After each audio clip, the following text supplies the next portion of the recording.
And President Trump, who just finished speaking here, talking about, again, the global economy and what he's seen here. Joining us right now for reaction to this and much more is Cisco CEO and Chairman Chuck Robbins. Chuck, it's great to see you today. It's good to be here. So the president's speech focused largely on the economic resurgence taking place in the United States and around the globe. What do you see of that from Cisco's dealings? Well, I think, first of all, you can't argue with the economic performance of the U.S. over the last couple of years, and obviously it's reflected in the markets. We're super optimistic about the trade deals that have been done here in the last week or so. We think that those reducing that uncertainty and taking that out will actually help. I think we've also seen other indicators that outside the U.S. is a little more sluggish.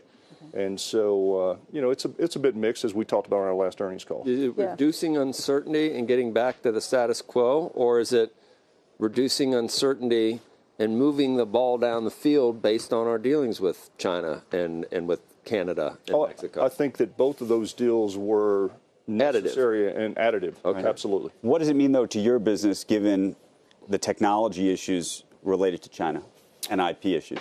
Well, this particular deal probably won't have a great deal of bearing on our business. But I think that it sets a stage and continues to move us forward so that there's a comprehensive deal brought forward with phase 2. And I think that both sides... How do you handicap that component? Because that really is the thing that would impact your business.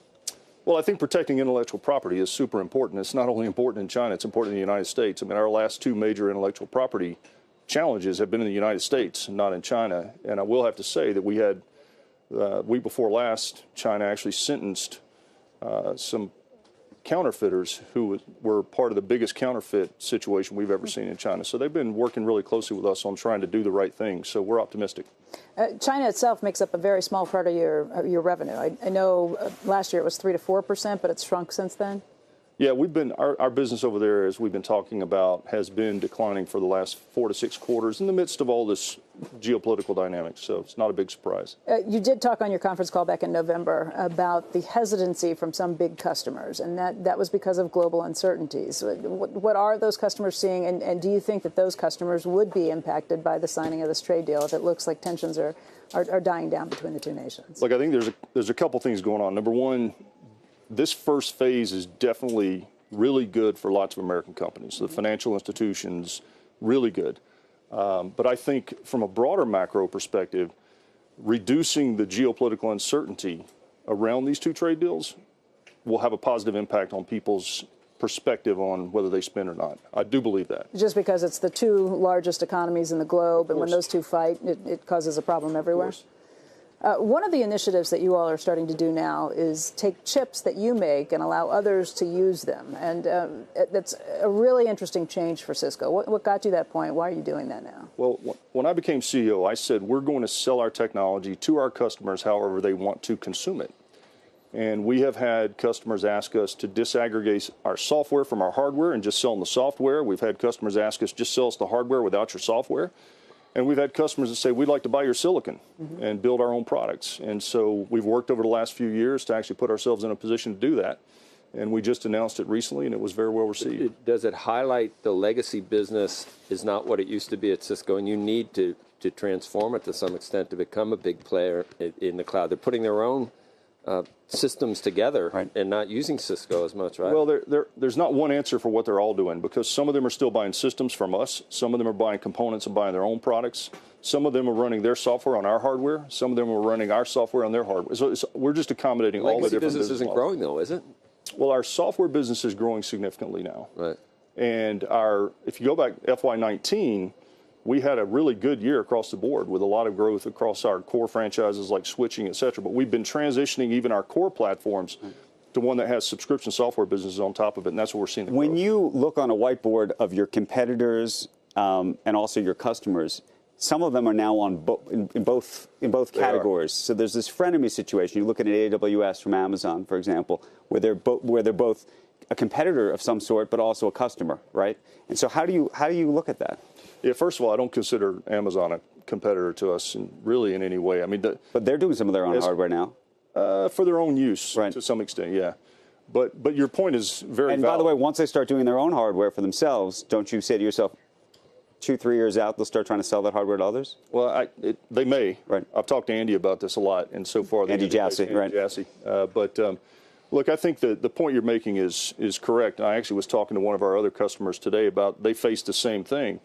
The world's complicated, and we're going to have partners who are customers, their partners, their competitors, and that's just the world we live in today.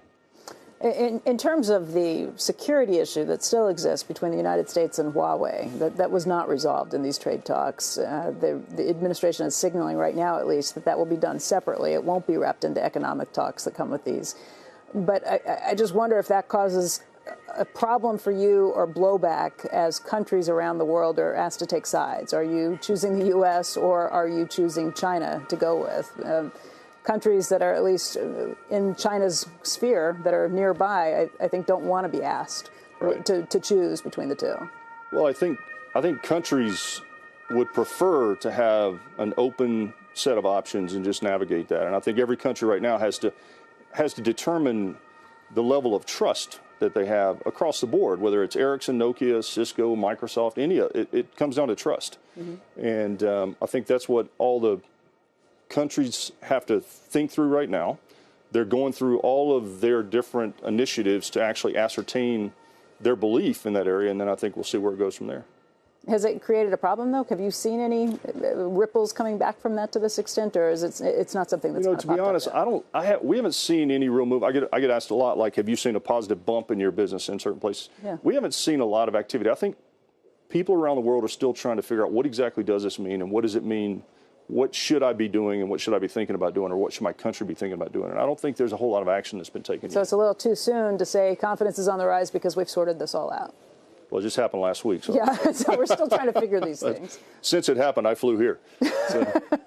What do you worry about, Chuck? When you look around the globe right now, are you feeling better about things, or are you more worried, just in terms of the economy or other things that might be popping up? I actually feel good about it right now because I think there were a few dynamics that were creating some uncertainty, like the trade situation, like Brexit, that all seem to be coming to resolution. Mm-hmm. And once the uncertainty's passed, I think that for us, our customers believe that this technology is at the heart of everything about their strategy going forward. So when we look at our pipeline and we look at the deal work and the activity with our customers, it's not like falling off a cliff. Sure. We just saw this slight pause. And I think once some of this uncertainty gets clarified, which we're starting to see, I think we'll see it pick up. 11-year expansion. I mean, it's like unheard of. It is. I hate the words, it's different this time, but no one ever had any idea about computing power and AI and the gig economy and inflation being basically, I don't know whether it's vanquished or not, but with all this technology, they talk about the singularity occurring in 25 years, whatever it is, but each year these advances are becoming shorter and greater. Is the business cycle not something we need to think about anymore? Can this go on another 5-10 years? It could. We've talked about that. When I've been asked about downturns, I've said, given the strategic play that technology has and our technology has with our customers now relative to everything they're doing about the future, then how long can they afford to pause? How long will they be able to? So I do think it's different this time. Dangerous to say that we've ended business cycles and it's an endless expansion. Well, I don't know. I'd say that. I think it's more we don't actually know what they're going to look like in the future right now. And the last 11 years have been different, for sure. You heard the president talking about optimism. Davos could use some optimism this year, I think, given Greta is here. I mean, she's... On climate. Well, also, you had the IMF reduce their growth rates. That's right. That I can't saw that come in just happened yesterday on our way in here. I guess it's still sooner or later we're all dead, Chuck. I guess we got to come back to that, don't we? But we can be optimistic in the meantime. We can be. We can be. I'm the ultimate optimist. I always am. Most of us here are. Most of the CEOs here are optimistic. And if I was making the money they're making, I'd be optimistic too. But Chuck, I want to thank you. Now that we've solved income inequality. All right. Chuck, I want to thank you very much for joining us today. Chuck Robbins, who is the head of Cisco.